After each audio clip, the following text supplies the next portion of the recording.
Hey everyone, I'm Klloo, and welcome to the data pack Runechant, A World to Discover. A massive survival data pack filled with magic and mysteries. Experience new seasons as you traverse different biomes, craft and cast powerful spells, enhance your weapons with new forms of brewing, or gain different abilities through trimming equipment, which has also been extended to weapons and tools. With 8 new advancement tabs to pursue, come experience a whole new world. The data pack is finally at a state release, so no better time to start playing and preparing for more endgame content to come. You can find the pack on Planet Minecraft or Modrith, or of course in the links down below. Okay, so the final thing to go over is the actual enchanted crystals themselves. So we've looked at all the different affinity upgrades basically. So using the mastering skulk, you can now use different enchant books and hearts to trim the weapons with some special abilities, but now we have the enchanted crystal. So the best place to probably start is how do you actually get yourself the crystals? Well, there's lots of different ways. I've added it to probably every main gameplay loot table, right? So fortunately we're not really getting them because there is a ton of stuff in the snipper drop table, because I wanted to really make that useful. But yeah, so the snipper is probably the easiest way, right? If you go get yourself some, farm them up, there we go. Eventually they will drop the crystals and they have a chance to drop all versions of the crystals. So we are looking for the golden ones because we want to show off the best abilities. But as you can see, we've also got a bunch of other goodies we'll probably go over at some points. But then we also have fishing. Fishing will eventually net you. I don't know if I added it to the fishing loot table or I just added the loot table to the fishing mechanic. So I guess we can do that for a bit and see. But I know fishing rolls a bit weird, right? Because you've got fish, junk, and treasure. It might be under the treasure. Either way, trust me, it's there. Then we also have the whole mining mechanic. So if we have our little amethyst cluster, right, with some crying obsidian. So it usually needs to be like this with our cluster. And then we can throw any rock blocks onto it. And as long as you have a decent amount of luck, you will hit the bonus drop tables. But then you can also find them from mobs, from what else? I'm trying to think what the normal gameplay mechanics are. Cats in the morning, right? The treasure stuff.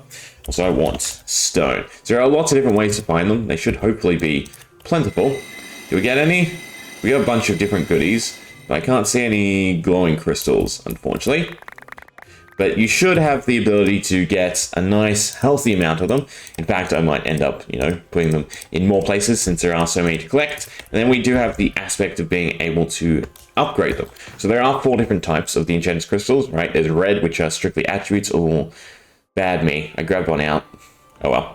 So you can take the red crystals and you can take the green crystals. And God, now I have to remember. If it's 2 of a kind, 3 of a kind, there's a way to re-roll them. Which, you know what, why am I doing this? I literally have tooltips for this. So what do we have? Spread across the world are numerous powerful crystals that hold interesting enchantments. They can be obtained they can be combined. That's not how you obtain them. Okay, that's not the one we want. Crystallized power, blah, blah, blah. Throwing any rarity of enchanted crystals and a world fragment enchantment, there we go, into the enchanted crystal will allow you to reroll. So for instance, we have Siphon at the moment. If we do that, there we go, we get a new one. And it is now Restoration. We can do it same thing with the red one, right? And it'll give us a different one from Vitalize. But there is also a way, apparently that gave us Vitalize again. You did see it jump, right? So that is, it's re-rolling. It's just the red have a lot smaller of a random table. Yeah, so the green, there's 30 different ones. Red, I want to say there's 12. I do need to add probably some more, because I think I'd like to set up for the new mechanics, for the new attribute mechanics, especially once we get to 20.5 or 21, right? Where we have the reach. What else is there now? There's scale, but I think that's just for mobs. There's 2 versions of reach, one for mining, one for hitting, I think. And then there's also the absorption amounts, since they tweak that, right? Instead we have Vitalize. We'll guess them, but we'll go, it should be, right? So Vitalize should be HP, Rash should probably be attack damage. Hasten was speed, sturdy is armor, greed is luck, boost is movement speed, so instead of attack speed. Temper is probably anger instead of rash, which then I don't know what rash is. Barrier, that is probably the barrier attribute, actually thinking about it, or it's armor toughness. Reinforce is armor toughness. Yeah. They're the basic consortment of the attributes, but then we also have upgrading them. So where is it? It's this one, right? So alternatively, it can be used to increase the tier of another enchanted crystal in enchanted crystal. So if you throw in any crystal, right? So green goes to purple, purple goes to gold. With a red, it will upgrade it. So if we take this one, I can't remember if it's random. I don't think it's random. So restoration should go to restoration epic. No, it goes to momentum epic. It is random. Do I like that? I think I do, because then you can still re-roll it anyway, right? And then we can go ahead and turn that into gold and get ourselves a reckless legendary gem. Well, crystal, however you want to say. So let me just get a whole assortment of these and then we'll go through some fun abilities. Lucky for me, I can just use a good old-fashioned command with the loot table. If we just grab ourselves a lever so I can toggle it, right? And do that, get a whole bunch. I mean, by the time our inventory is full, we should have all the different versions, right? Because there's 30 and we have more than 30 slots available. Yeah, I think that's right. So this should be all the crystals, I'd assume. I mean, we can count them. It'd be what, 9, 18, 20, 25, yeah, 30. Okay, so we have every single ability available. Again, depending on what you put them on is going to have a different effect. So for instance, we have a shield, we have a bow, and we have a sword. First step is to grant them their empty slots. So we can just go ahead to this Skulk Totem Tower, right? Viewing Forge. Again, I think I'm going to rework the multi-block structure, probably combine them, make it a little bit less confusing. But yeah, so we can go shield, some essence, and now that has an empty slot. Same with the bow, and of course the sword. And every time you are doing this, it is costing experience, so that is definitely something to keep in mind. But now, if I find the correct one, we can see the difference. So I'm gonna say we want fire or earth, because they definitely have a different effect. Yeah, so we'll go with earth. Okay, so we go over to the crystal one this time. Shield, crystal, enchanted, right? Bow, same thing. And then we do the sword. But now if we look at the three of them, they should have different abilities, which they do. Perfect. So we have, on the sword, we have earth, shattering strike. On the bow, we have earth, but imbue projectile. And then on the shield, we have earth, earthly bulwark. Right, so even though there's 30, the combinations then do have different effects. In fact, you know, I think we need a fourth slot, because you can do armor, which is a bit unfortunate. You know, we don't really need all three, so we'll just do that. Then we grab out a chest piece. We can go ahead, give it an empty slot, and then we can enchant it. Thank you. And it should end up having another one as well, right? Because we have a shield ability, bow ability, a sword ability, and then earthly presence. Okay, so depending on the tool or equipment, it is going to have a different impact. All the melee tools, I should say, so pickaxe, axe, right? There's not gathering enchants, although maybe that's worthwhile, because there is actual enchants that are more geared towards gathering or utility, I should say, but they're treated as melee weapons. And the reason for that is using the smithing templates, where you can tinker with attributes. This does rebalance every single tool in the game to actually make them a viable weapon. So for instance, a hoe will be the quickest weapon, but the least damage, but more damage in scale with normal weapons. I say normal weapons because, again, the mace is going to be a point of contention when we come to balancing.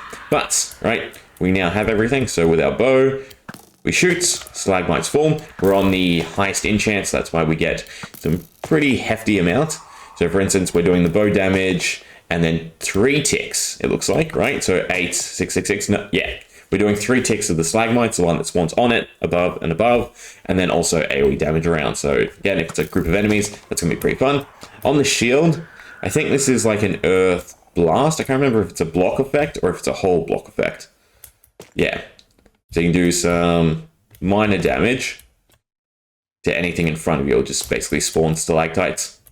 Though it does look like I need to upgrade the particles. That's kind of alright, right? I guess because the shield's in the way, you can't really see, but anyone coming towards you can definitely see. So anyone caught in this, again, stalagmites will fall. The sword, nice and basic. Again, just stalagmites. I have strength, that's why the damage is super, which we could probably just get rid of. Clear our strength, right? Wait for him to regen because I don't want to end him. But yeah, so 8 and then 6. I do like that. I'm glad they're on different ticks, the damage, right? So it is stackable instead of just being on the same tick. They're not doing extra damage unless there's more mobs. Now, Earthly Presence. I can't remember if this is just passive buff. From looks of it, no. I'm guessing it's a on-hit effect. Again, there is on hit, so when we take damage, and then there is... God, what's the other one? Passive, there's a third one, right? And again, depending on the bracketed word, so we have presences, we have auras, and then we just have nothing. It defines whether or not it's one of those 3 abilities, similar to projectile being arrow effect. Bulwark is always a hold shield effect, and then strike is a on hit effect. If you get, what's the other word? There's one that it's a crit effect, right? But yeah, ooh, I will definitely have to jot them down at some points. But I guess well, if we spawn someone in, they're just gonna go after the Iron Golem. You know what? You can mess around with the defensive one. We'll just show off the offensive ones. So why don't we look at some other crystals? What exactly do we have? So we have Reckless, Retaliation, Wayfarer, Collector, Warding, Stupefy, Providence, Momentum, Onslaught, Rampage, Flame, Storm. Storm, Flame, all the elemental ones should be about the same effect.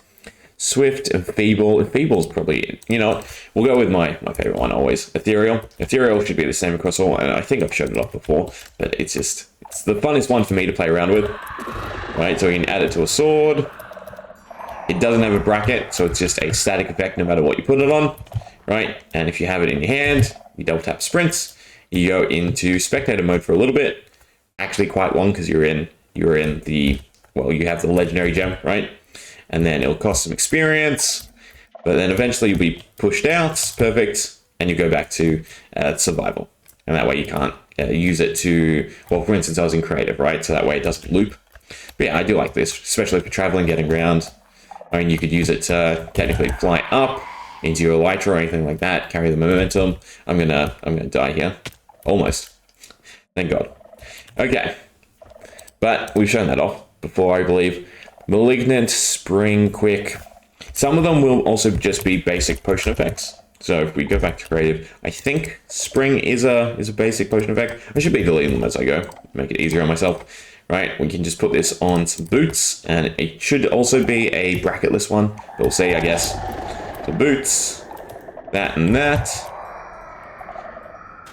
Stick it on, and we have, yeah, Spring. So now we just have jump boost, right? So there are static potion effects, there are proper abilities, there are shift and sprinting abilities, and then there are also abilities that will help with weapons and offensive gear, right? So basically, you can think of it, you have 6 slots of enchantments, and you can get up to 5 crystal slots in each. You're not thinking about it, that's perfect as is. If I end up adding more empty slots, it gets a bit broken. So you can technically run every single enchantment, whether or not you want to, because obviously, again, bow, shield, armor, them having their different enchantments, there should be enough variability where you want to take multiple. But yeah, you can stack them all, make weird combinations, right? If I took Storm on everything, I could be a lightning guy, right? You could mix it with other elements. Or I could even make the different tiers take different amounts of empty slots. That could be a fun idea. We'll work on balancing and tweaking stuff eventually. But for now, I'm pretty happy with the system. It just depends whether or not I end up adding a bunch more empty slots. What else could we do? Trying to think of some good combinations. Let me just do some testing, because again, I can't, off the top of my head, remember what they all do. And then we'll find some cool stuff to show off. Okay, so I think this is an interesting mechanic. So we have a trident, which has Infectious Strike on it, right? So we have to hit, right? It does little potion effects. It should end up tagging them. Can't remember if it's a tag or it's just poison. You know what? He can't have science effects, so that's why it's not really indicating. But yeah, so we have Infectious Strike on the trident, but then on the bow we have Imbue Projectile. Now, again, they work all with one another, so it's more you're enchanting yourself than the item specifically. So since we have the bow in the offhand, and we can actually throw a trident, what we can end up doing is, there you go, throwing him and still doing the poison. I'm gonna spawn in a Vindicator. They go after Iron Golems anyway, right? So go, run, right? So he should get poisoned. Perfect, he does. And that's all because we have the bow. If I get rid of the bow from my hand, right? Now when we throw it, unfortunately no poison effect. I mean, it's still good damage, but no poison effect. So you can make combinations through those means. I really like the trident in that sense because it bridges the gaps. It allows you to take a lot of the range mechanics and put it on a really universal weapon, which I think really improves the overall ability of the trident. Then we also have Toxic Presence instead of Aura. So this should just be, if we're close enough, yeah, perfect. Ends up applying poison. So yeah, they're presences, auras, ranged effects that then also carry over to the trident. Lots of cool fun combos. It's hard to really just sit here going through them all because there's so many. I mean, you could. But you know what? I think we'll leave it there. I think that's a well enough explanation of how the system works and how sort of combining effects works. So yeah, you can imbue anything you want, right? Well, tools and equipment, and then combine the effects in fun and interesting ways. And again, there are some which, depending on what piece you use, so whether it's armor, a tool, a ranged weapon, or a shield, you'll get a different ability, and then you can stack all them, and you can just have a pretty fun and interesting time. Again, this and the magic system I just really loved creating, because I just like effects that are sort of minor in nature, but then you can take them, you can combine them, stack them, and that leads to some pretty fun and interesting combinations. But we'll leave it there. So hopefully that's a good little showcase and you enjoy. See ya.